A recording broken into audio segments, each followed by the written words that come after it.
So ಇವತ್ತು ಬಂದು ನಾವು ಹ್ಯೂಮನ್ ಬೀಯಿಂಗ್ ಆಗಿ ಪರ್ಫೆಕ್ಟ್ ಆಗಿ ಇರಬೇಕು, ಪರ್ಫೆಕ್ಟ್ ಆಗಿ ಥಿಂಕ್ ಮಾಡಬೇಕು, ನಮ್ಮ ಲೈಫ್ ತುಂಬಾ ಈಸಿಯಾಗಿ ಹೋಗ್ಬೇಕು ಅಂದ್ರೆ ಆ ಥರ್ಡ್ ಪಿಲ್ಲರ್ನ ಫಾಲೋ ಮಾಡೋದು ತುಂಬಾ ಇಂಪಾರ್ಟೆಂಟ್. ಥರ್ಡ್ ಪಿಲ್ಲರ್ ಯಾವ್ದಪ್ಪ ಅಂದ್ರೆ ಸ್ಲೀಪ್. ಓಕೆ, ಸೊ ಒಂದು ಮನುಷ್ಯನಿಗೆ ನಿದ್ದೆ ಕಡಿಮೆ ಆದಾಗ ಏನೆಲ್ಲ ಚಾಲೆಂಜಸ್ ಆಗುತ್ತೆ ಗೊತ್ತಾ? ಫಾರ್ ಎಕ್ಸಾಂಪಲ್ ಹೇಳ್ಬೇಕಂದ್ರೆ ಫೋಕಸ್ ಮಾಡೋದಕ್ಕಾಗಲ್ಲ, ಅವ್ರು ತಿಂದಿರೋ ಊಟನೇ ಡೈಜೆಷನ್ ಆಗಲ್ಲ, ಮೆಟಬಾಲಿಸಮ್ ತುಂಬಾ ಸ್ಲೋ ಆಗ್ಬಿಡುತ್ತೆ, ಬಾಡಿ ತೂಕ ಕಡಿಮೆ ಮಾಡ್ಕೊಳ್ಳೋದು ಕಡಿಮೆ ಆಗುತ್ತೆ, ಮೈಯಲ್ಲಿ ಫ್ಯಾಟ್ ಕಂಟೆಂಟ್ ಜಾಸ್ತಿ ಸ್ಟೋರ್ ಆಗುತ್ತೆ.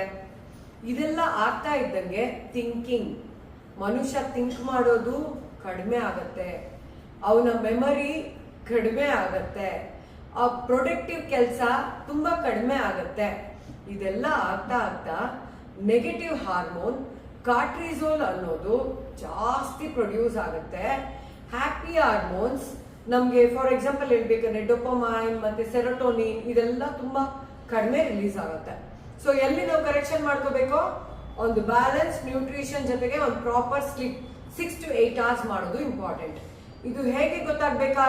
ನನಗೆ ಜಸ್ಟ್ ಒಂದು ಮೆಸೇಜ್ ಮಾಡಿ, ಇದ್ರ ಬಗ್ಗೆ ನೆಕ್ಸ್ಟ್ ನಾನು ಹೇಳ್ಕೊಡ್ತೀನಿ.